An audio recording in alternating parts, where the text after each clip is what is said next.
Welcome to another episode of Experiential Realism.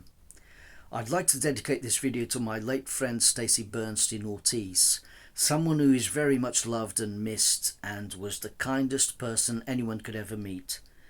I only knew her online as she frequented the same Facebook communities as me, and the short space of time that I interacted with her made me feel like we had been friends forever. She was one of those people that made you feel like you can open up to them. She was truly a beautiful soul. So, Stacey, this one is for you.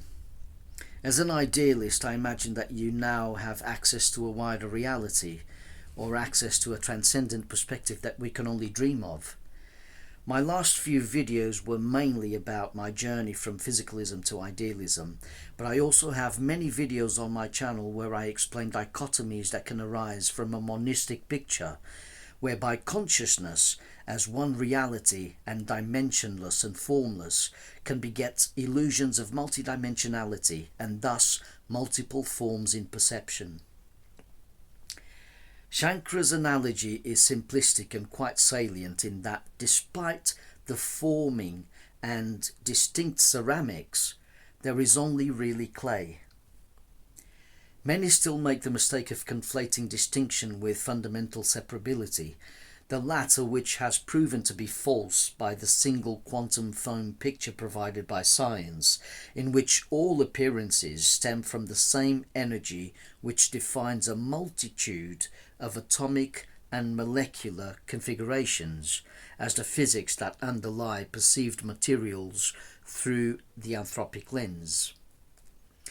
And the multitude of quantum wave functions that science tells us make up the universe can also be interpreted as a single unified wave function that, in its entirety, describes all events that unfolded and will unfold since the hypothesized Big Bang, at least according to the prevalent cosmological model in astrophysics. Despite those comprehensive models, which are only maps for navigating empirical data, the only reality you can be sure of is consciousness, because you are that ground of being, and its contents, including thoughts and ideas as part of all percepts, make up the human mind. Even ideas are mentations, and these happen in consciousness. Again, I refer you to the ocean and the waves. Both are semantically distinct, but not separate, so it's unhelpful to conflate the two. Many distinguished parts can also make up a unified whole or gestalt. The misleading question of how ideas can be explained apart from consciousness is tantamount to nonsensically inquiring about the existence of ideas outside mind. Ideas, like everything else, can only be said to exist when consciously apprehended by an observer. And from here a type of metaphysical idealism can thrive, where the entire universe, as an ostensibly vast mental construct, is only an idea of what reality can be in consciousness. The entire universe can evaporate, so to speak, as the result of an entropic process, but consciousness would remain, because it was only consciousness with its infinite potential playing with itself as it transcends space and time, because even these are not fundamental and exist only as appearances in the ultimate reality that is consciousness. So I don't see a problem with non-duality and monism at all. And entropy, which includes atomic decay and the prevailing struggle for self-preservation and extinctions of species in the context of Darwinian evolution, is the result of a finite and therefore incomplete and collapsed version of reality that was spatio-temporally sculpted out of a pleroma with infinite potential. In other words, the entire universe is a thought form in a divine mind. We can also intuit this in in a Platonic way by saying that our reality is only a shadow or incomplete version of a perfect reality where anything is possible. As human beings, we can only see an incomplete representation of this infinite pleroma when we observe in quantum physics that a fuzzy superposition of states exists prior to a clear collapse into a finitely defined result. This is my current worldview, as I see that physics alone is already saliently favouring Plato's notion of reality over Aristotle's. NDE reports also appear to dovetail nicely with idealism, not necessarily proving the Platonic kind completely, but certainly giving a sense that people in near-death states, and many with no measurable brain activity, seem to venture out of Plato's allegorical cave to encounter a wider reality eluding linguistic description. I also somewhat resonate with Sri Aurobindo's Cosmopsychism, as it not only undermines materialist reductionism and the inadequacies of materialism in general, but also includes a solution to the individuation problem, which fits in with the idea of an experiential journey towards a supermind as part of a panentheistic view. Aurobindo's model includes a process of individuation whereby a divine Satchidananda, responsible for cosmic manifestation, playfully limits itself through exclusive concentration. Satchidananda is a Sanskrit epithet for existence, consciousness, bliss, and truth. In other words, it is the subjective experience of Brahman. He also includes a doctrine of spiritual evolution that presupposes karma, rebirth, and universal salvation at the realization of our true nature. I'm glad Richard Oxenberg mentioned Aurobindo during our last conversation, and this led me to also discover interesting philosophers of the Eastern tradition, such as Swami Madhananda, a monk of the Ramakrishna order, and a senior research fellow in philosophy at the Vedanta Society of Southern California in Hollywood.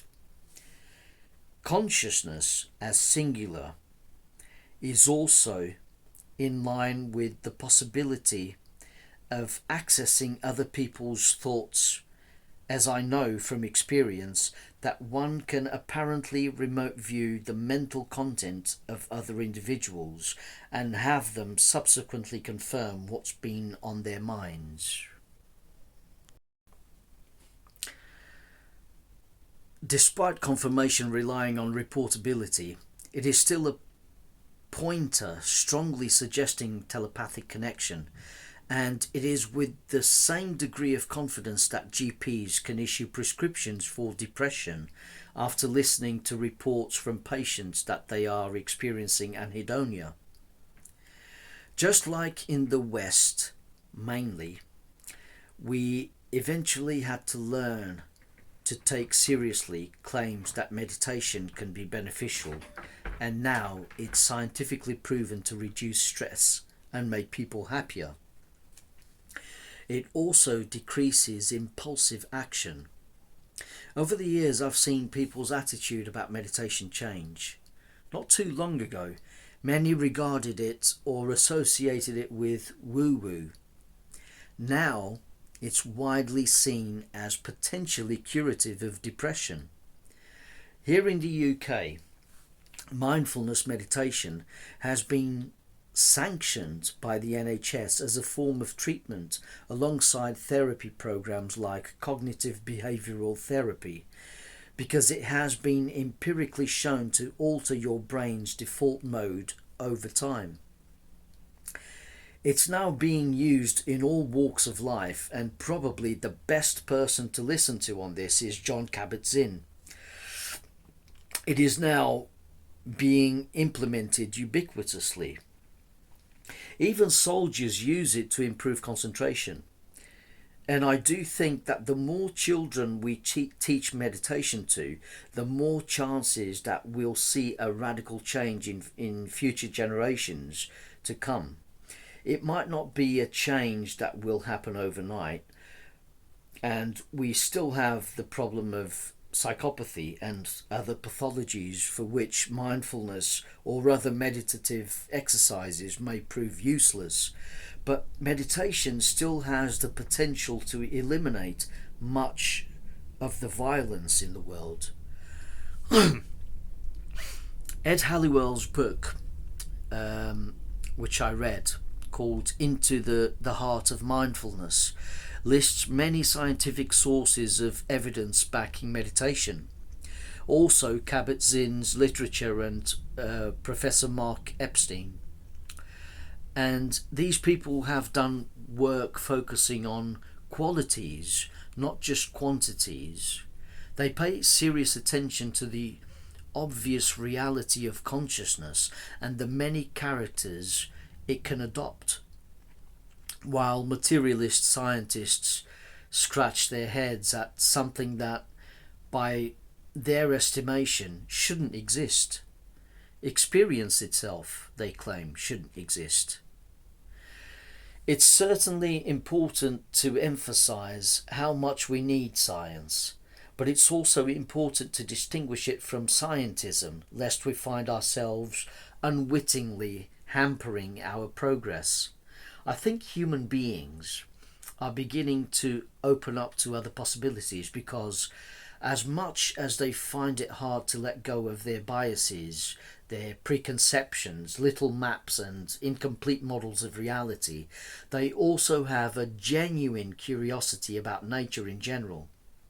Science needs to expand its current purview, and we must never forget that this project, whereby we seek knowledge for mainly the betterment of humankind, is inexorably overseen by fallible human beings, as the universe is always perceived through the limited human lens.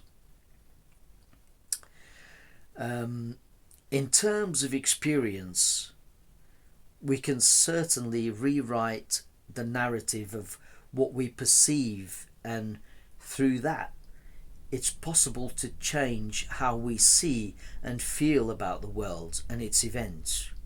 An experience of ego dissolution can certainly feel liberating. It really depends on the type of experience and how self is defined. Some experiences make me forget myself. When I watched The Matrix for the first time at the cinema, I was so engrossed in the movie that I even forgot I existed during certain scenes. It's funny how all your problems seem to disappear when you're watching a good movie. My sense of self dwindled as I became fully absorbed in the moment as the film played out. There was no focus on the Arlindo fiction at all. A state of consciousness that was surprisingly liberating. There was no Arlindo, and yet experience never ceased. In hindsight, without the distractions of the movie, it is easy to see that what I truly am is raw experience at the core, a pure consciousness. Of course, if a complete stranger tries to provoke me into a fight or simply glares at me for no apparent reason, my ego will automatically inflate, accompanied by a sense of danger. That fight or flight sensation increases the sense of self, and with good reason, because it places emphasis on the physical body in relation to the world and its events. The feeling heightens the importance of survival, and in the human mind there is a need to answer the question, Survival of what or who? The reply is usually something like this: me. The physical body that signifies an identity in the world as a citizen and a member of a family with a name. In this context, we are not talking about the intrinsic observer that transcends all that and remains the eternal witness regardless of fluctuations in the anthropic sense of self. And just as it's possible for me to logically make the distinction between an illusory self as an ego fiction and an all-encompassing real self as a naked observer, I can still make a useful distinction between mind and matter, even if, ultimately, they are two sides of an experiential coin and are subsumed under a dichotomy between observer and observed. Reality is observing, and that's the nature of consciousness, the ultimate reality. The two major distinctions may be seen as two realms, like a tree with infinite branches. The quantum supports the classical, the infinite includes the finite, and the mental gives rise to the appearance of the physical. All are concepts in human minds which serve the purpose of arriving at some sort of understanding or sense of such about reality. It's sometimes useful to remember the following quote by the Buddha, which pertains to human concepts about boundaries which, albeit useful, aren't necessarily true about the world. Quote, "In the sky, there is no distinction of east and west. People create distinctions out of their own minds and then believe them to be true." Unquote. I would say my current metaphysics can be best described as pan-experiential idealism. It includes all forms of finite perception from infinite potential. What is real is what is experienced. It has a felt quality. It's a percept, even if the nature of some experiences may be disputed, such as dreams and hallucinations. It is always about consciousness adopting forms, and its dimensionless nature can paradoxically convey multidimensionality. And right here, we understand that consciousness is not in space-time, but rather space and time are in consciousness. And Ian McGilchrist is on the money about embracing both brain hemispheres for harmony, as they represent two expressions of the human mind, where one is more analytical and the other more holistic.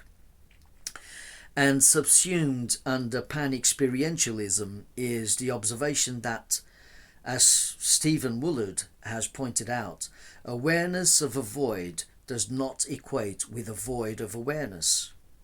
Experience can take many forms, and it is where anything can be said to exist. Another thing to point out is how premature and fallacious it is to declare, when asked, that one did not dream the previous night, and immediately presume it was a state of absolute unconsciousness. As an avid lucid dreamer myself, I have noticed that prior to embarking on a serious practice, I used to have days when I hadn't recorded dreams and told people, when asked, that I had no dreams last night, only to remember some oniric episode later as the day's events triggered some memory from my sleep. What I really should have said at first is that I didn't remember having dreams the previous night, which is different from saying that they never occurred. It's a big difference. Consciousness is absolutely real and cannot be thought of as a secondary illusory phenomenon. It has to be the bedrock of reality, the mother of all concepts, all representations and appearances.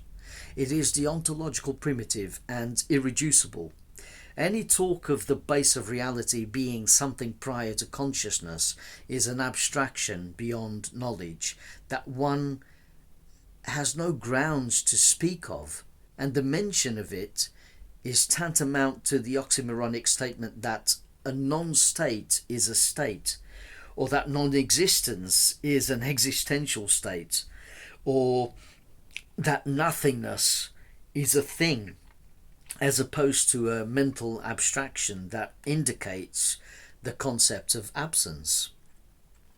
I think it's worth mentioning here that when Rupert Spira describes consciousness as a knowing, he is referring to raw experience, and he is right. He is not talking about knowledge in the sense of understanding how something works. He is talking about being aware, and when we are aware of things, we come to know about their existence, of their appearance in the field of consciousness. There is a kind of phenomenalism implied in the overarching idealism of experiential realism, and at odds with the epistemic untenability of physicalism. Practically everything we perceive is in consciousness and of it too. The objects that constitute our world appear in our field of awareness. They are percepts, and percepts are made of sensations, made of experiences, and altered states of mind, such as meditation and lucid dreaming, are ways in which we can explore human phenomenology more deeply and beyond the familiarity of anthropic perception too.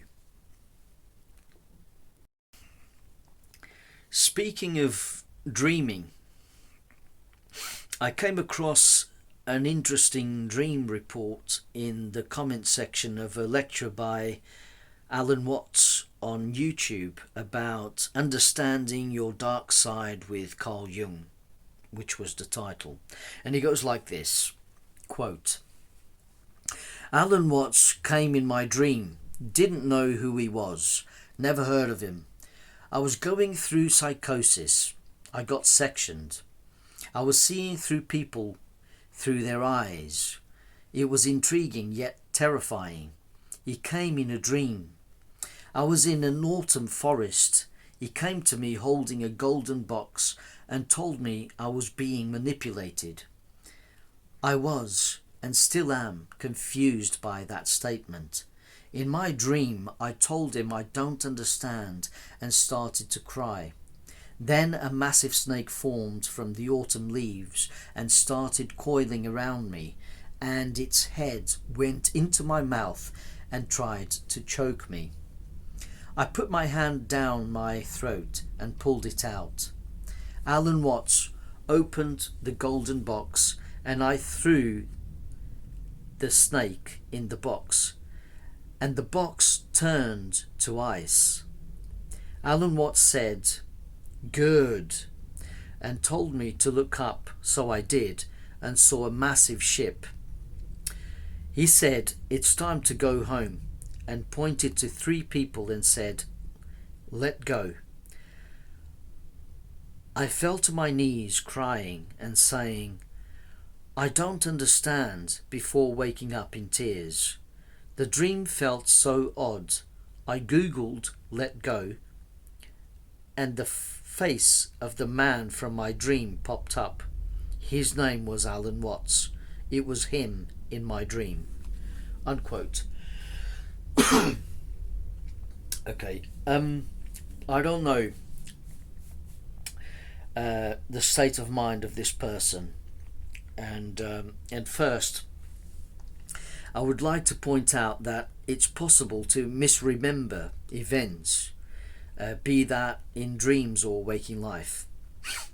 Seeing a face popping up during a Google search can certainly induce a false memory about a character in a dream. If the dream was accurately remembered, then the person who had the dream experienced a meaningful coincidence, and there lies the what's quite impressive, because it's akin to a synchronicity.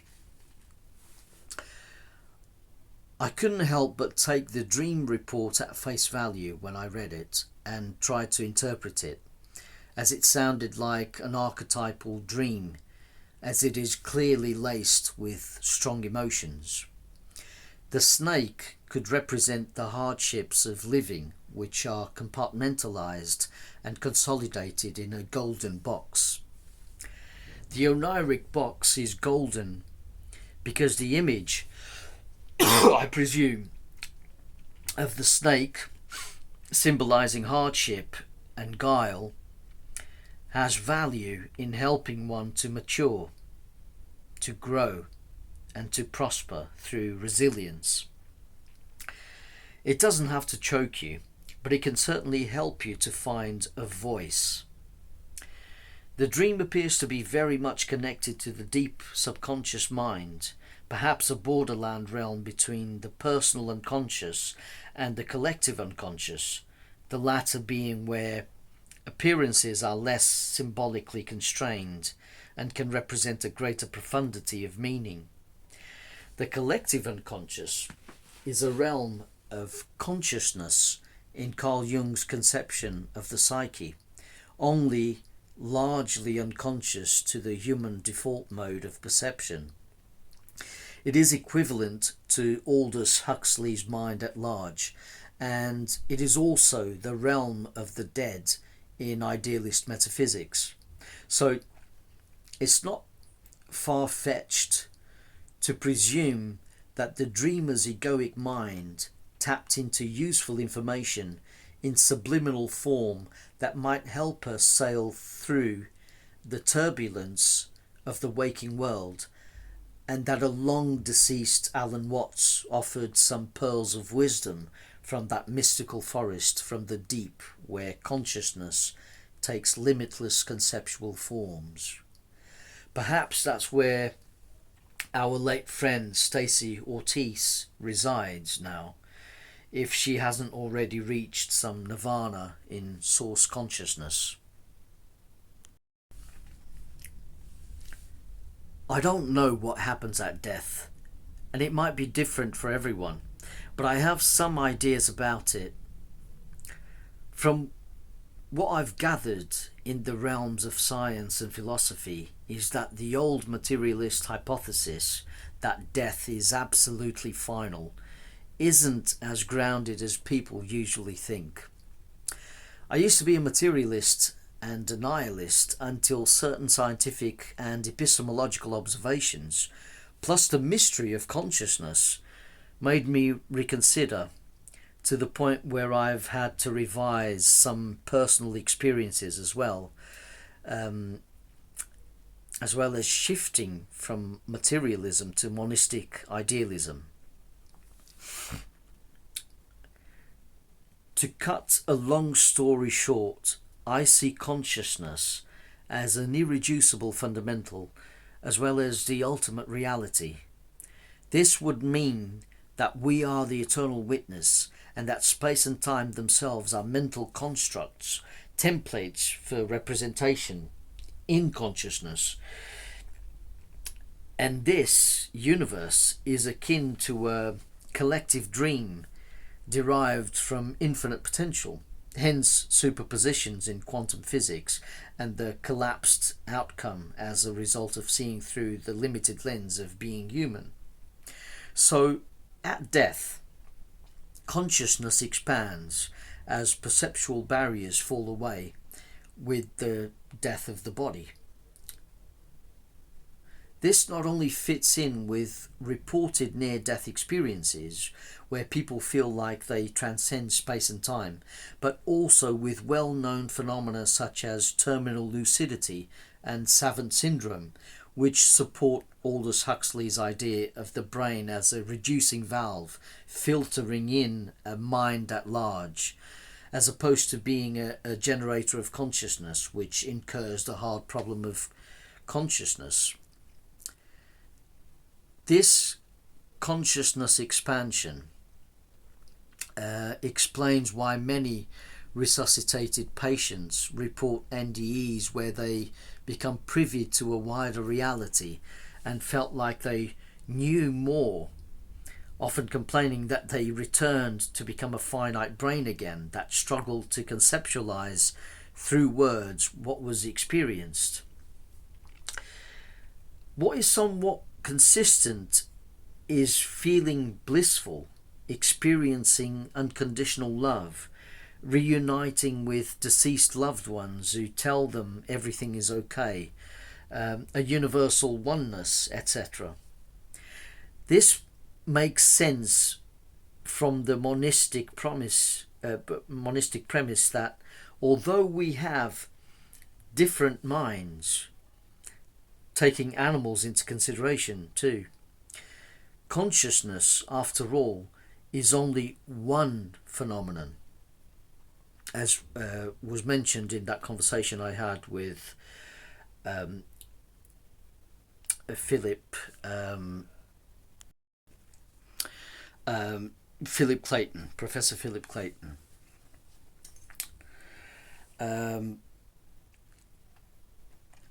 So this one phenomenon makes us all the same, practically. So on some level, we are all the same observer, and there's no real separation. Love was often talked about by Neoplatonists as the primary feeling of the One, which is source consciousness, and it can conceptualize both singularity and multiplicity.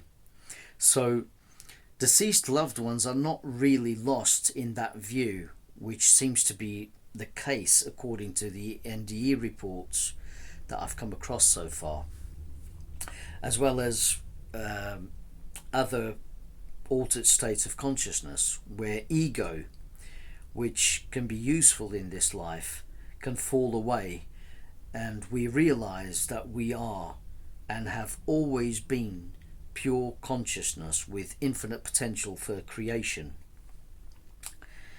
I recently shared my own experience where I collapsed at university years ago.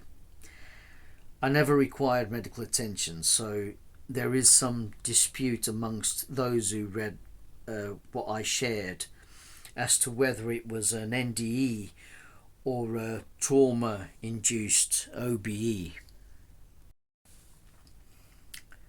The experience, in hindsight, certainly seems to point to the hypothesis of one mind, one consciousness. And this is what I've found hard to ignore in my materialist days. So if these experiences are glimpses of an afterlife allowed by nature, we may have reasons to envy the dead. I would bank on them having been confronted with some kind of mystical experience at death, perhaps involving a brief life review, judging themselves here and there whilst being reassured by compassionate guides, going through a tunnel towards a loving light, and potentially being reunited with some loved ones that passed away before them. There is also some anecdotal evidence that the deceased sometimes take the opportunity to communicate to the living through NDEs. Some even come in dreams where the signal, as it were, may be more distorted by our personal minds. Perhaps this is why meditation experts and mystics recommend quietening our monkey minds for deeper insight. My particular experience at university didn't involve any spiritual guides, but it was certainly congruous with the strange sensations one can get from vasovagal syncope. Certainly something similar. I tended to feel paranoid on weed as a young man, and I was feeling particularly weak and vulnerable on that day.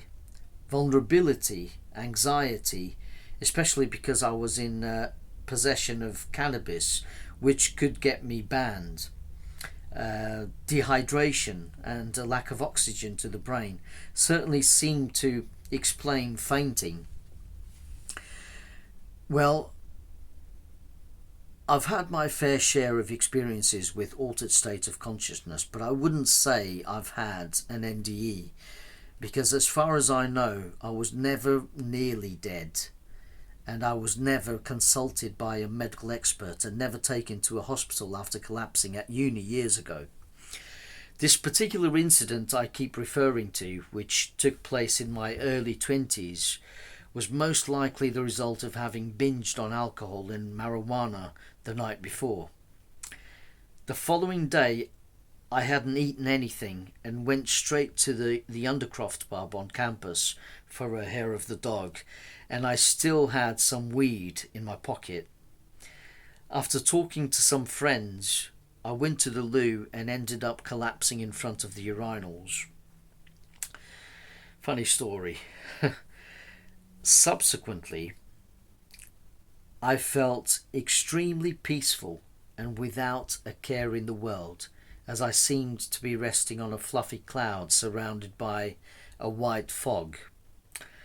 I became curious about what had happened and where I was when I suddenly found myself hovering above the heads of students, drinking and socializing in the pub. There was no thought of self, but I could feel the emotions of the people below as I moved gradually through space, like mouse trailing through frames of space, something I find hard to describe, but it's almost like mini teleports or multiple gaps in the continuum of my motion through space. Sometimes I wonder if that perceived movement, with many gaps as I propelled myself forwards, coincided with what the bloke was doing to my unconscious body, as he might have been shaking me and slapping me repeatedly in an attempt to revive me. But I can't be sure that those two things have any significant connection. What was also strange about my experience was how I could feel how students enjoyed the place, the company they kept, and how they tried to impress one another. Completely oblivious to my point of awareness, by the way. Suddenly, my ostensible out-of-body perspective was abruptly replaced by an awareness of my body lying on the floor and feeling uncomfortable as my head was on the guy's lap, feeling him slapping me repeatedly, apparently in a frantic attempt to revive me. I was annoyed because he had slapped me out of a blissful state, and I told him to stop and that I was okay. He helped me up, telling me that I should stop smoking weed as he could smell it on me, and took me back to the bar for a glass of water. At this point, my friends were worried and came over. The student who found me told them, "You should have seen how pale he was. I found him in the toilets on the floor. He looked dead." Which was a striking thing to say. And all the while, I was confused as I looked back on my experience and looked around the pub, noticing at the same time the same students I had apparently seen from above. I asked myself, had I subconsciously noticed them prior to fainting in the loo, and my mind replicated them in a hallucination, or had I really been floating above them? Of course, as I thought this and sipped my water, I never told my friends or anyone about it at the time. It just sounded crazy. But now I take other claims and reports seriously. I wouldn't say I had an NDE, even though the bloke who found me said I had looked morbidly pale. I don't think it's appropriate to call it an NDE because I was never taken to a hospital in order to be saved. And a hospital happens to be next to the university, by the way. So no hospital was needed and no doctor examined me to confirm that I had indeed nearly died or that my heart briefly stopped or that I stopped breathing, etc. Was it a near NDE, a near death experience? Perhaps. I'm not too concerned with labels other than to say that in that particular instance of passing out, I had an apparent OBE, an out-of-body experience. So I think these experiences, together with physiology, should continue to be studied, and people should feel free to report them without being worried about reputations and potentially being psyched.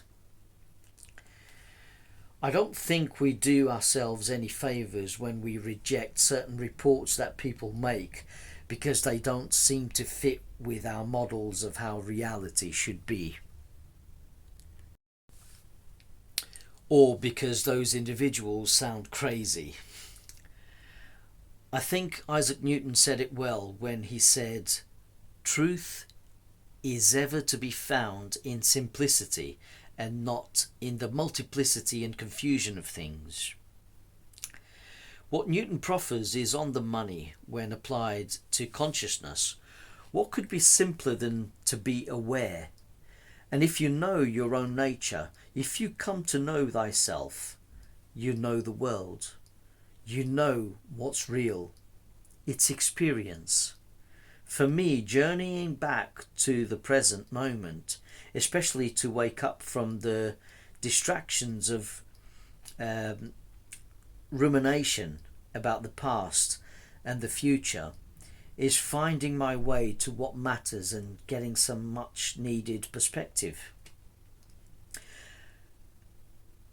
Mindfulness meditation is usually the one I go to in order to examine closely what my mind is doing from moment to moment, which can result in waking up to a constant flow of activity and noticing that thoughts are arising and falling away, as opposed to noticing that I've been thinking after the fact.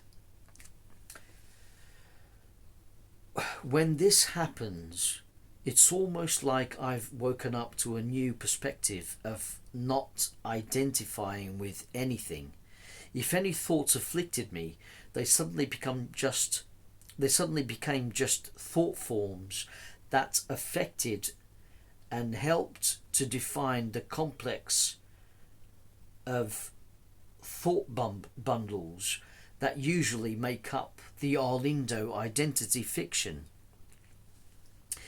This new perspective outside of what I usually think of myself or what I usually think I am is cleaner in the sense that it is less defined. And a little Dzogchen practice after mindfulness to finalize the session can result in the realization that intrinsically a kind of wholesome emptiness filled with the world is the case. A quiet and peaceful, pristine cognition capable of identifying with being everything and nothing. This becomes salient when I look for myself in terms of a well-defined concept and find nothing but narratives of what I could be in my field of awareness, but never anything that points to what truly defines me as an observer.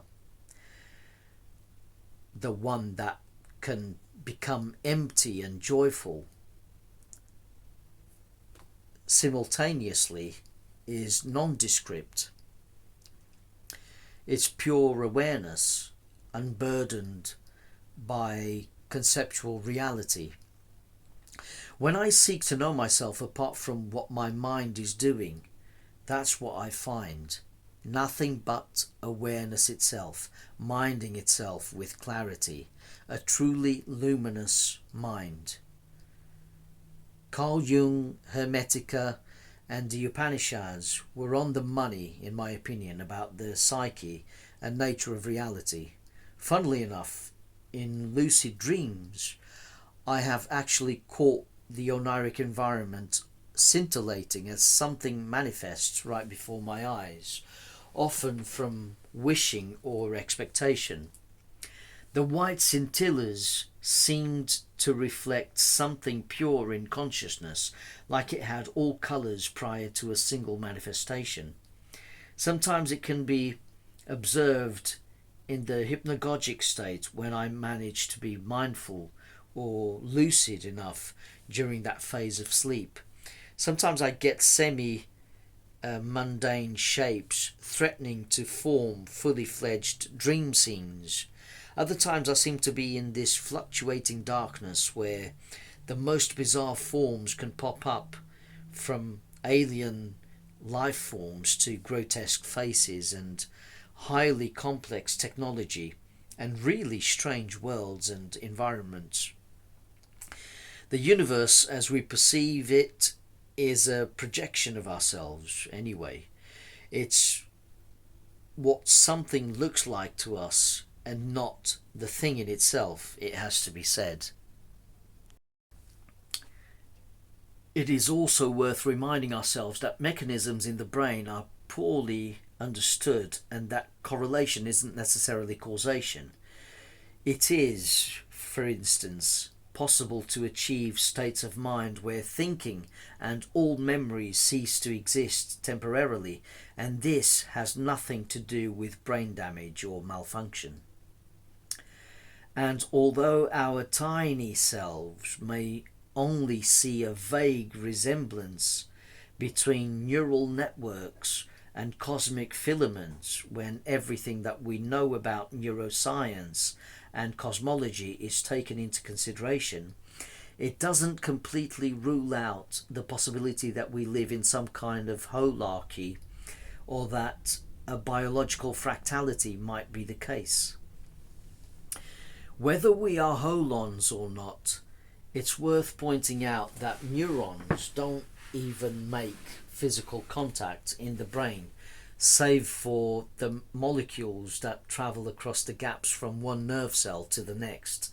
So if we were microscopic enough to observe that cerebral universe from within, we might arrive at the assumption that it's not as integrated as what goes on in our heads. Another thing to bear in mind is what the Voyager probes, which are the farthest man-made objects from Earth, discovered when they left the heliopause and entered interstellar space. The new cosmic territory was found to be electrically denser than expected, and they haven't even left the Oort cloud yet. It would be premature of us to rule out with absolute certainty the possibility that the cosmic web's resemblance to a neural network is more than just coincidental, just based on the fact that human minds do tend to make unwarranted and premature extrapolations from certain scientific discoveries. It's venial for pattern-seeking animals to think that if something happens a certain way in a particular domain, then it could be the case in another if some vague but apparently familiar phenomenon presents itself. Sometimes even the premature associations that we make with our anthropic minds turn out to be right. Of course, like with any hypothesis we come up with, it necessitates sufficient evidence to qualify as a working theory. And even then, certainty about data interpretation isn't guaranteed, hence our philosophy of science. To me, Immanuel Kant's transcendental idealism is only useful in exposing the weakness of naive realism and in reminding us that each one of us lives in a world of individual representations. The representations are real enough to the subject, including animals, and sufficient to make assessments about external reality. I personally like Bernardo Kastrup's dashboard analogy. The dials might look nothing like the world outside the aeroplane, but the readings are still informative and crucial in increasing our chances of survival, as well as aiding orientation in general. When it comes to the nature of time, that's when things get trickier. I think we perceive time the way we do because we are human, and it's probably the mental format that makes more sense to us. As far as we know, at the classical level of reality, time doesn't run backwards. And what does it even mean to say that some subatomic particles are retroactive? I think in terms of perception, humans and animals can find a lot of things in common. Even a bee would probably agree with you about spatial obstacles, even if their needs and urges are vastly different from ours, as well as their mental map of the world, which is really just another personal representation. Analogously, maps of the world can come in different colours, shapes, sizes. Some are globes and others can be displayed flat on a table, and some atlases can even come in different languages, and some are more accurate and pack more information than others. The maps are not the world they represent, and they can only give you an idea of how far apart two towns are in reality by displaying measurement symbols and figures illustrating small diagrams that fit in the pages. The space you have to work with when you draw a map is very limited, so you have to scale everything down. Because of this, the distance from the dot that represents London to the dot that represents New York on a map will never be the real distance between both cities in reality. On the map, they are separated by a few inches, but in reality, there are thousands of miles between them. The representation is not the reality. The representation is merely an idea of what is actually the case. But even though maps and reality differ, the map can still be relatively accurate and consistent in relation to the territory it describes. A map still relates to the territory. Maps are still real enough for their users, and many of us would be lost without them. Maps are how we humans have adapted to vast distances and locate points of reference to get to desired destinations. Using maps is practical for travelling, and yet the map is not the territory.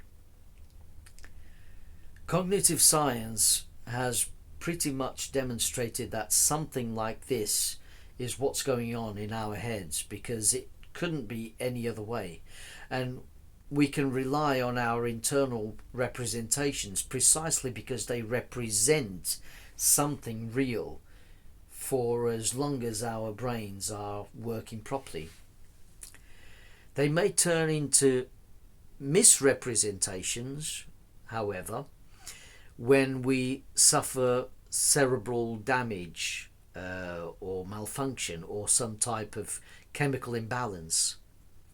But even when working properly, or in the analogy, the map is accurate.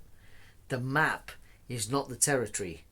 Even a set of instructions written on a piece of paper or sent as a text message can help you to get from A to B across the country. The words instructing you on how to get to your destination certainly look nothing like the territory that you must traverse in order to arrive at your destination. Presumably, at death, you get more than just a representation. You get direct reality. It's the first person perspective of the rest of the observable universe that you currently perceive from a second person perspective, or from the perspective of other. When I say observable here, I'm not just talking about the universe that we can observe with the naked eye and our most powerful telescopes. I also mean the narrow band in the spectrum of light and sound that we can perceive as human beings. In theory, if the brain serves to constrict our perspective to a finite point, its destruction at death will completely open those Huxleyan doors of perception, and much more will be revealed. And remembered might also be the right word to use here. All that celestial knowledge and realm of possibilities that was forgotten when we were born as humans, all of that might come back, in theory.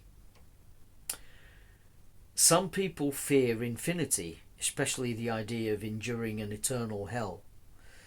And yes, unfortunately, the thought of enduring all manner of nightmares in infinity, because consciousness is capable of that, is horrifying.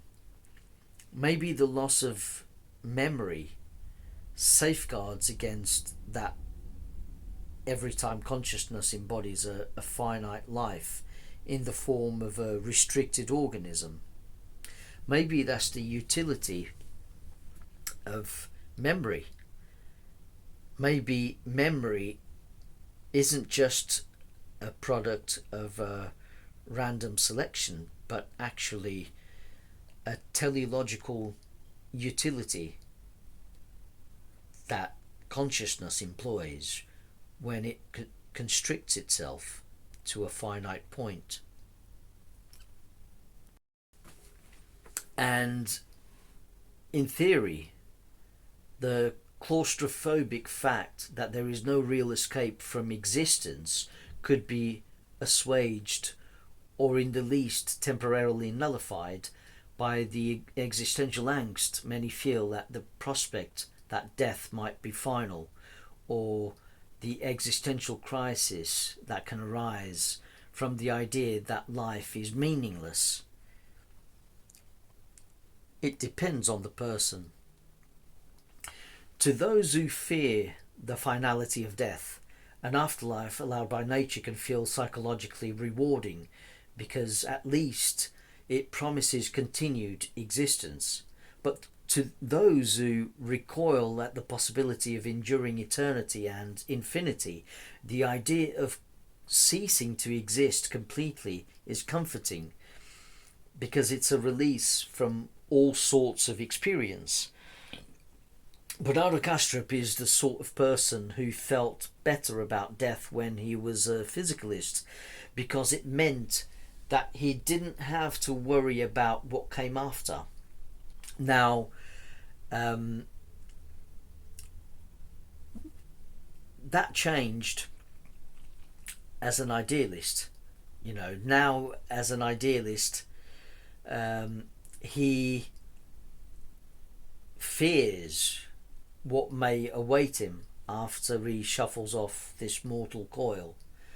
Unfortunately for him, epistemology and ontological as well as empirical observations about reality have led him to conclude that idealism is far more compelling and likely than physicalism. In fact, it is clear now that physicalist metaphysics doesn't stand up to scrutiny, and quantum physics certainly seems to favour the idea of the universe as a mental construct. Whatever the case about reality, whatever the case it might ultimately be, it seems that nature itself can't please everyone. And when I say everyone, I'm talking about human beings, because that is the only experience I'm familiar with which can at times include altered states of consciousness, vastly different from our default mode of perception, as when we meditate, lucid dream, or take psychedelic substances. But let's also remember that the idea of eternity and infinity may only seem daunting to a finite human mind, and so we are currently making judgments about what may be the case based on our narrow anthropic perspectives. Let's say at death, when the human body no longer functions and begins decaying, your ego dies and your consciousness expands to encompass the mind of nature. You suddenly realize that you were pure consciousness all along, the fundamental eternal witness, that monistic idealism is true, and space and time were only emergent properties of an infinite mind that extends beyond little creatures such as human beings. From this perspective, you would not be beholden to the eternal endurance of anything, because all temporal perceptions depend on you. This you would be the true self, or unrestricted source consciousness. There would be a realization that all space-time constructs cannot exist without consciousness. This view is in line with the majority of NDE reports, where people felt that they had become wiser and more knowledgeable at death's door, so to speak, and they mention experiencing being at one with everything and an unconditional love and peace that is hard to put into words, like they stepped out of Plato's cave to become aware of a greater reality, only to return and struggle to describe it with their limited vocabularies. I once had an experience like this,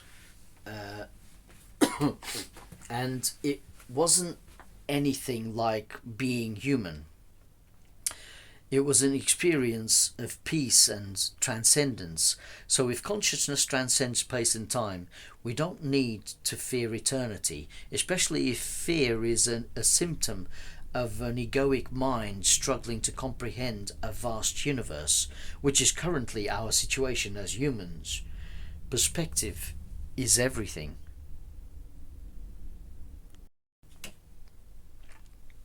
If consciousness is fundamental, it gives rise to multidimensionality. From the formless, the forms arise. If it's the ontological primitive, it transcends both space and time. It's the bedrock of reality and eternal, not in the linear sense, but rather in a transcendental sense. It's hard for human minds to wrap around, because it's fundamental even to time. Many NDE reports attempt to describe a kind of ineffable non-temporality, where people often describe time distortions as they say things like, "It's hard to put into words, but everything seemed to happen at the same time," or "time didn't exist," or "I was outside time," or "there was a meta-time.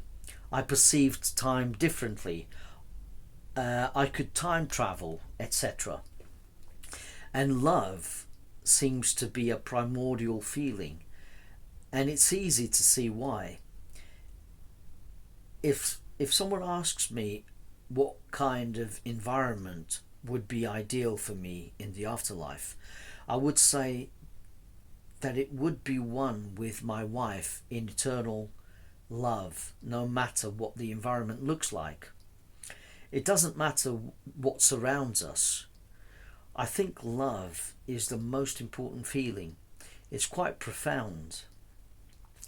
And although unconditional love, even for the most antisocial of us who have committed heinous crimes, can be quite challenging and sometimes feeling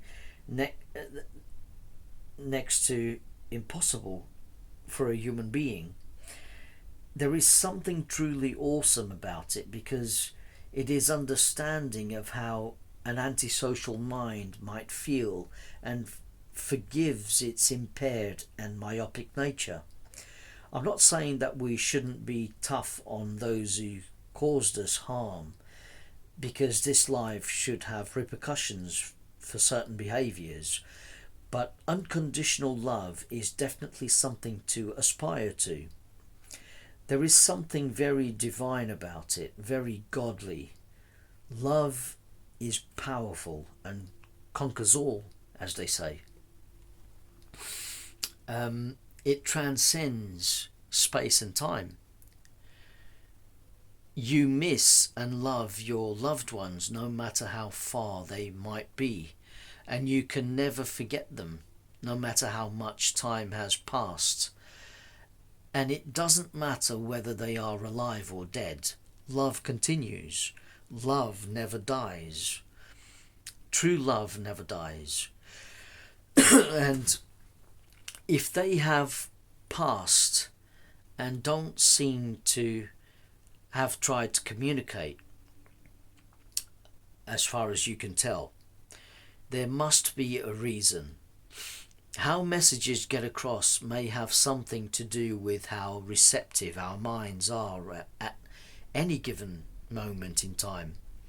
Perhaps the mystics and monks are wise in advising us to quieten our monkey minds. Perhaps the dead may occasionally be able to interrupt dreams. There is also strong evidence that they use NDEs as opportunities to contact the living.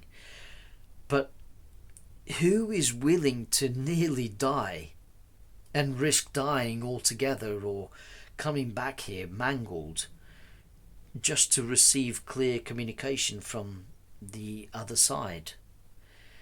And deceased loved ones in NDEs usually say that they are okay and that we will see them again. So perhaps it's best to wait until we die of natural causes.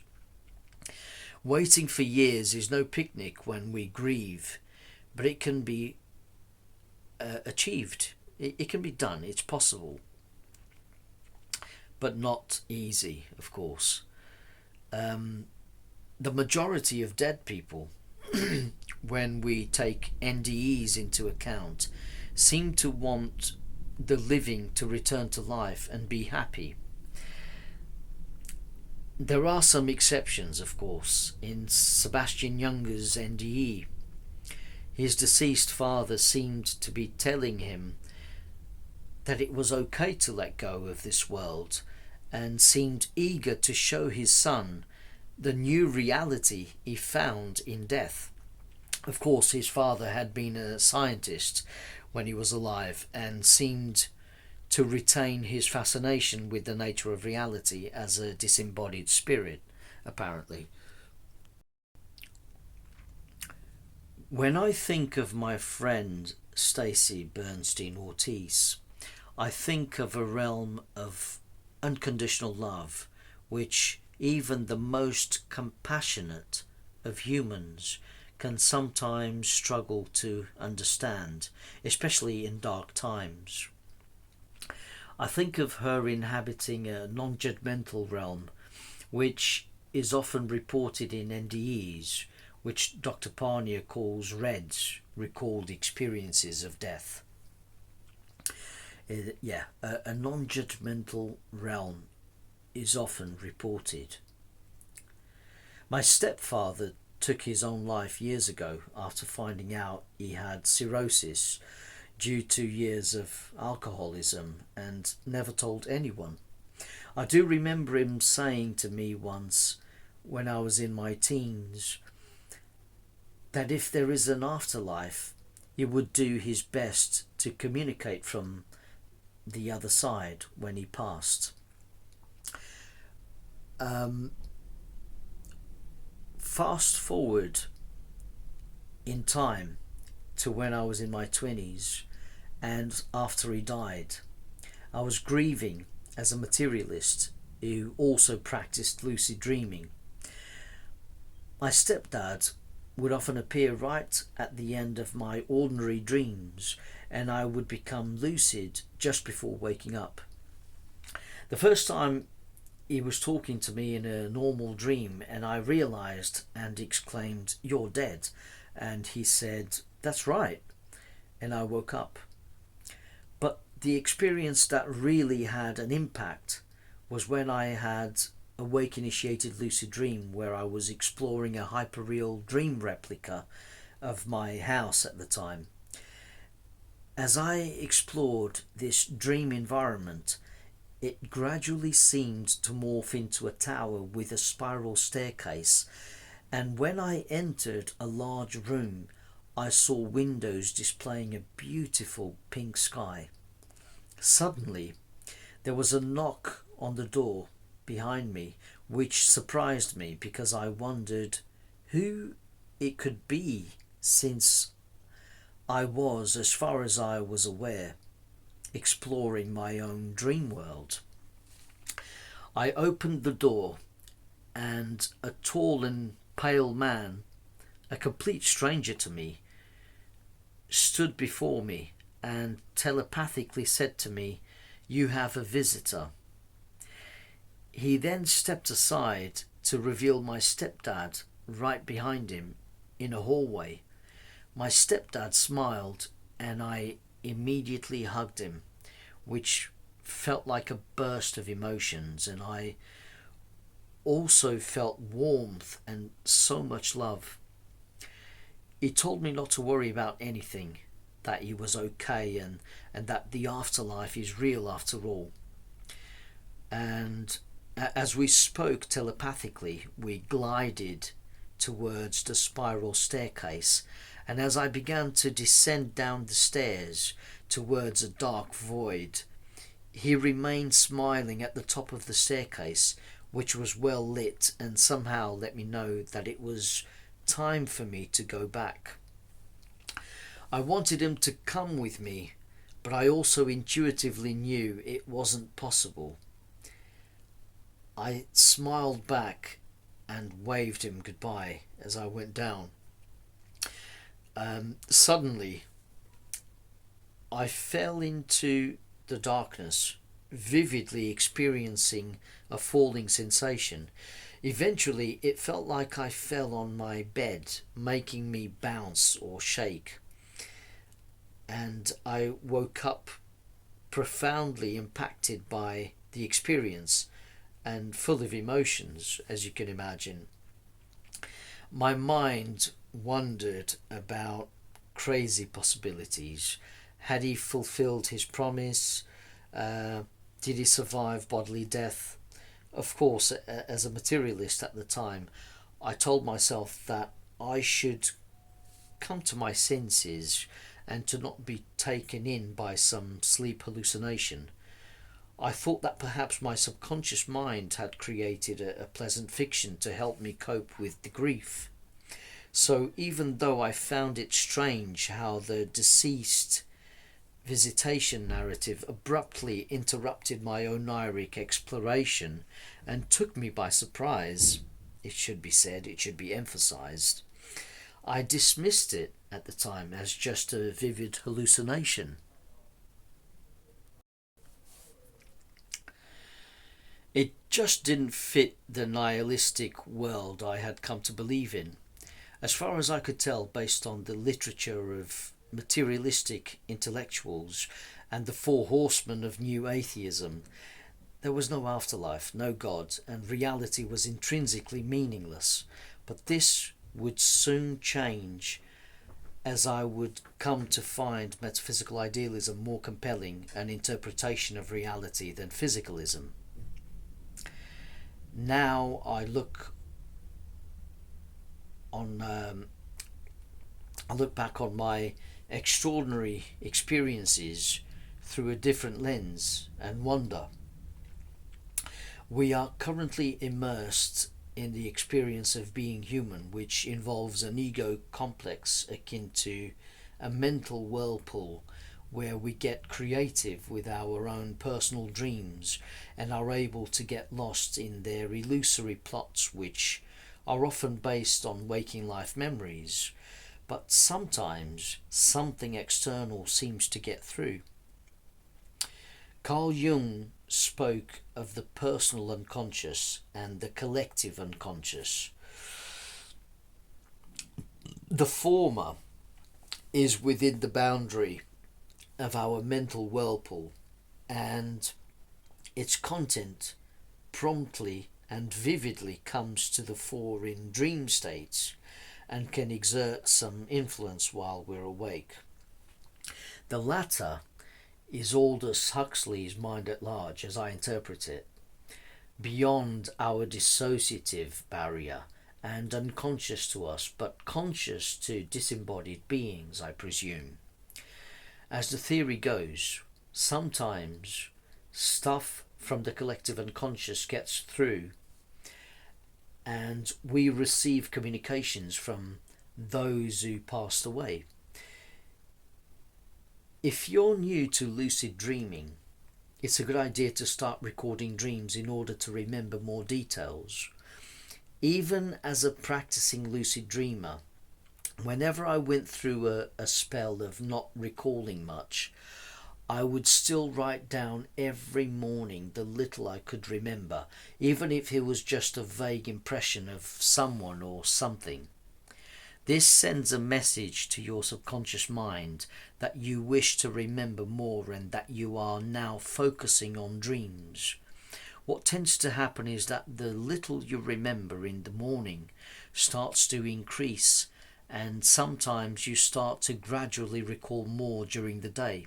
You may even ask yourself what happened before the dream scene you first remember upon awakening, and what happened before that dream event, and before you know it, you are pulling an oneiric thread into the past as you recall dreams in reverse. I find this technique really useful. Always do it patiently, and don't worry if you don't remember much at first. Eventually, you will find yourself remembering vivid dreams upon awakening, and this in turn will promote lucidity, where you suddenly realize that you are dreaming whilst dreaming. When this happens, you may become shocked and wake up abruptly. If this happens, don't worry, there is always a next time. There are also techniques to prevent a premature awakening and to prolong a lucid dream by making sure your senses don't fade in the dream world. In a lucid dream, your dream self resembles very closely your waking self because you remember your waking life in the dream and you know that your body is asleep in bed even though it feels like you are somewhere else. But you can also lose lucidity and forget that you are dreaming. Again, there are techniques to prevent this, usually involving affirmations from time to time, such as "I am dreaming" or "this is a dream." I can talk more about lucid dreaming in the future, but I can recommend a few authors and sleep experts here and there. Experts that really helped me to refine my practice over the years, such as Stephen LaBerge with his book Exploring the World of Lucid Dreaming.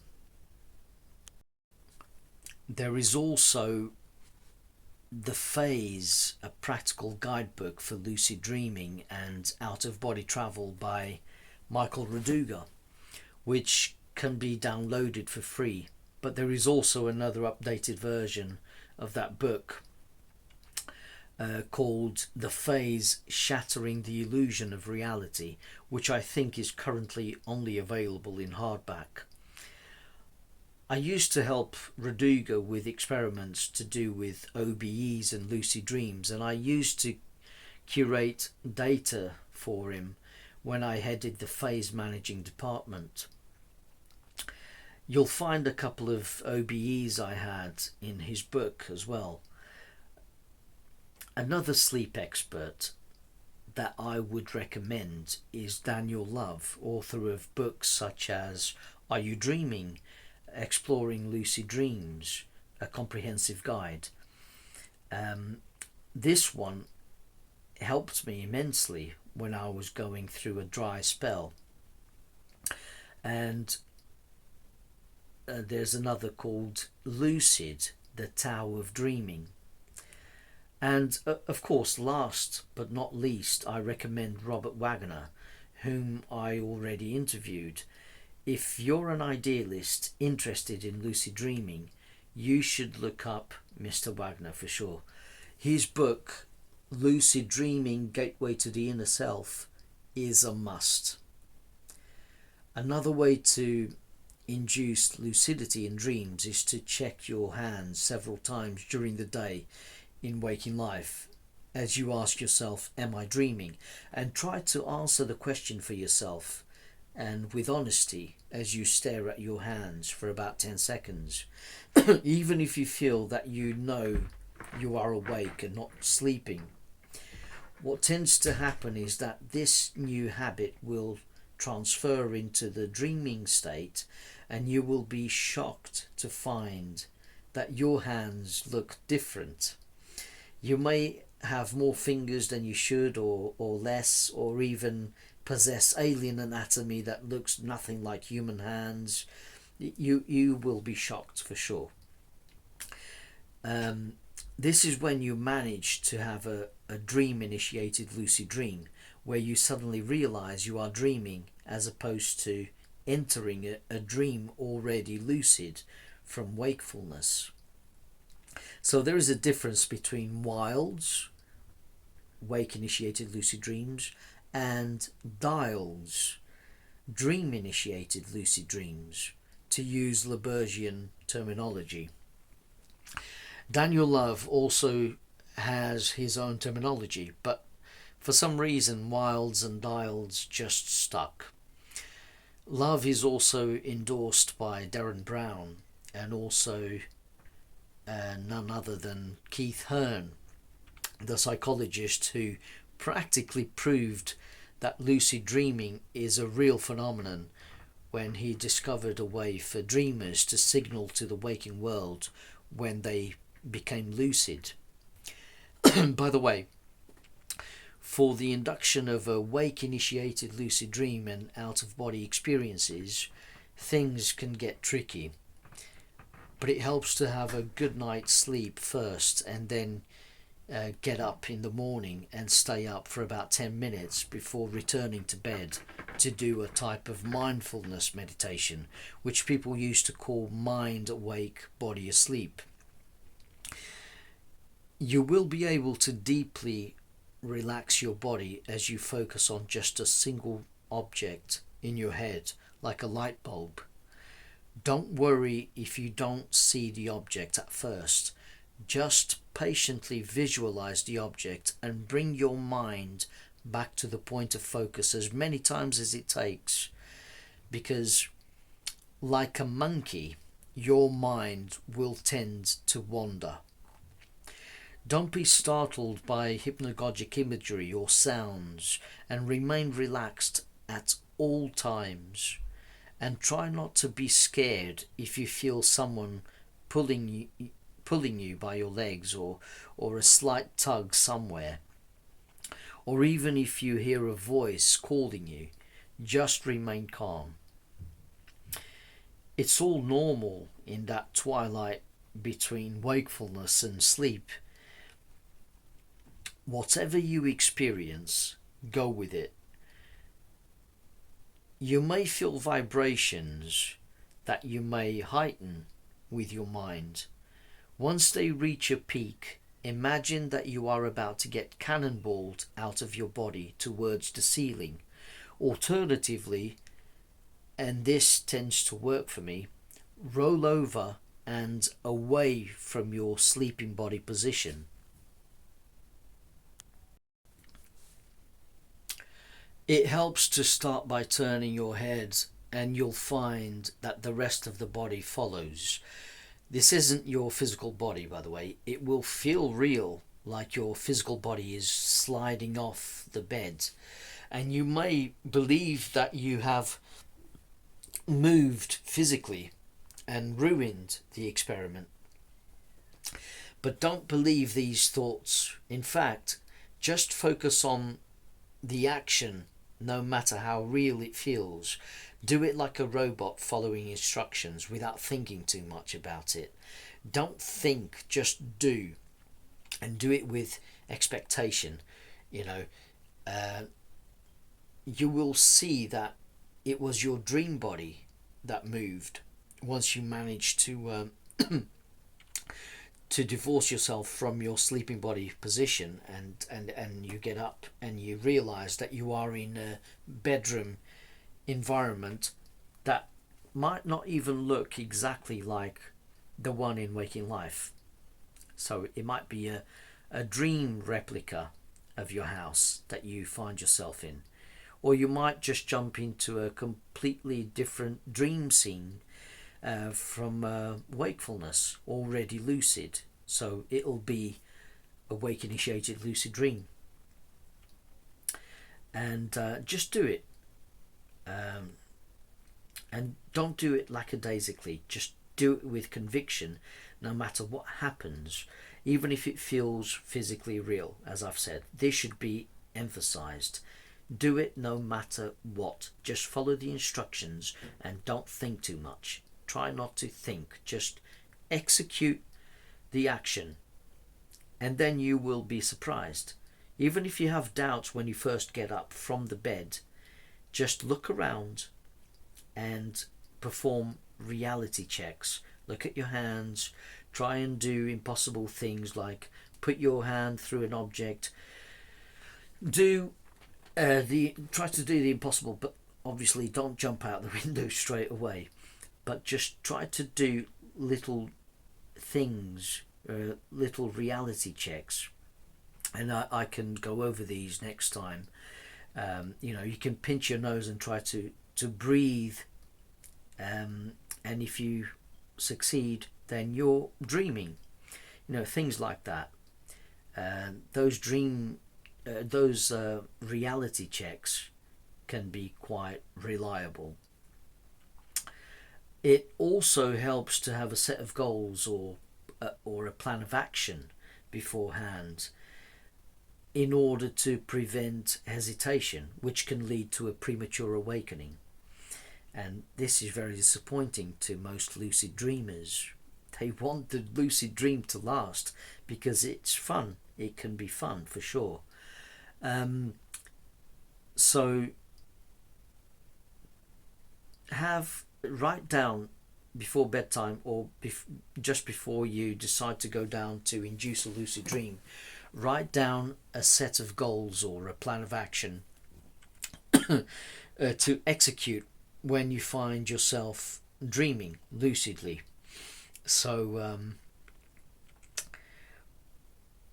about 3 tasks in mind should be enough. For example, 1. Visit a deceased loved one.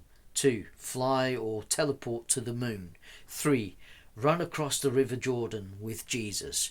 It could be absolutely anything to avoid hesitation. You might just be able to reach a friend who recently passed away through this practice. The more people who try this, the better. The more people experiment with this altered state of consciousness, the better, really. And we can all learn together from these experiences. I would encourage anyone to do this, unless of course they suffer from severe mental illness like paranoid schizophrenia, and they take medication for this. It might not be advisable, but most people can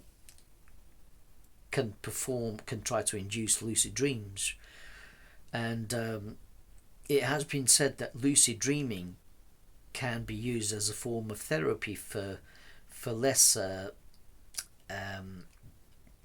mental afflictions such as depression, or it could be dysphorias, anything of that sort, or lack of confidence. Lucid dreaming can actually help you immensely, because it's a gateway to knowing thyself, as it were. So explore your mind, find out how it works and what you can do, find out what consciousness can do as a constricted self, find out what is possible in consciousness. Know thyself.